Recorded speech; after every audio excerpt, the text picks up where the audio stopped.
चला आता मी पण सापाची मावशी पाहिली तर तुम्ही पण पाहून घ्या, म्हणून मी तुम्हाला दाखवण्यासाठी तिला शूट केलं. तर बघा, तुम्हाला दाखवायचं म्हटलं की ती बिळात जाऊन लपून बसली. त्याच्यानंतर वातावरण असं झालं की पाणीपुरी खायची इच्छा झाली. तर मग म्हटलं आता बाबा इकडं तिकडं पाणीपुरी बघायची, त्यात ते आपल्याला आवडणार नाही, मनासारखी टेस्ट भेटणार नाही, मग आपण मोकार नावं ठेवणार, वरती मन डिस्टर्ब राहणार. त्यापेक्षा आपली घरी केलेली काय वाईट.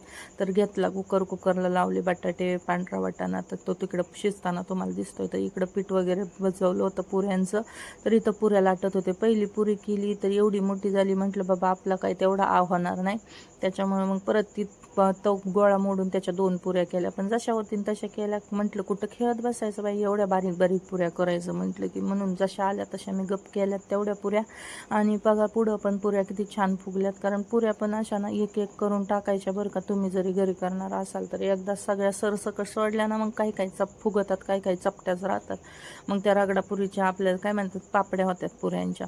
त्यापेक्षा एक एक टाकायची, एक एक फुगवायची आणि मग 4-4, 5-5ची बॅच काढायची. तर अशा बऱ्याचशा पुऱ्या केल्या होत्या, ज्या की पुढं तुम्ही पाहू शकता किती क्रंची आणि चांगल्या झालेल्या आहेत. आणि खरंच विकतचं खाण्यापेक्षा पाणीपुरी मला घरचीच आवडती. त्याच्यामुळे घातला ना घाट मग संध्याकाळचं करायला. कारण तसं लेकरांना असं काही ना काही करून द्यायचं म्हणलं की त्यांना बरं वाटतं. मला पण असं काही करायचं म्हटलं की मग लय बरं वाटतं. भाकरी भाजी करायचं म्हटलं की मला लय कंटाळा येतो. तर बघा ह्या अशा मस्त कुरकुरीत पुऱ्या वगैरे करून घेतल्या. त्याच्यानंतर रगडा वगैरे केला आणि सगळं घरच्या घरीच केलं. अजिबात काहीच नाही, फक्त चाट मसाला विकतचा वापरला. बाकी चिंचेचा फोडपासून तिखट पाणी, पुदिन्याचं पाणी सगळं घरीच केलं. कांदा वगैरे फक्त नायलॉन शेव जी ती 0 शेव ती विकत आणली होती.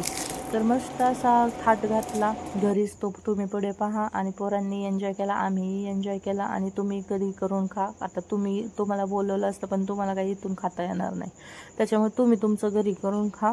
आणि आवडला ब्लॉग तर नक्कीच लाईक करा आणि शेअर करा. तर भेटू नवीन एका ब्लॉगमध्ये. तोपर्यंत बाय, टेक केअर.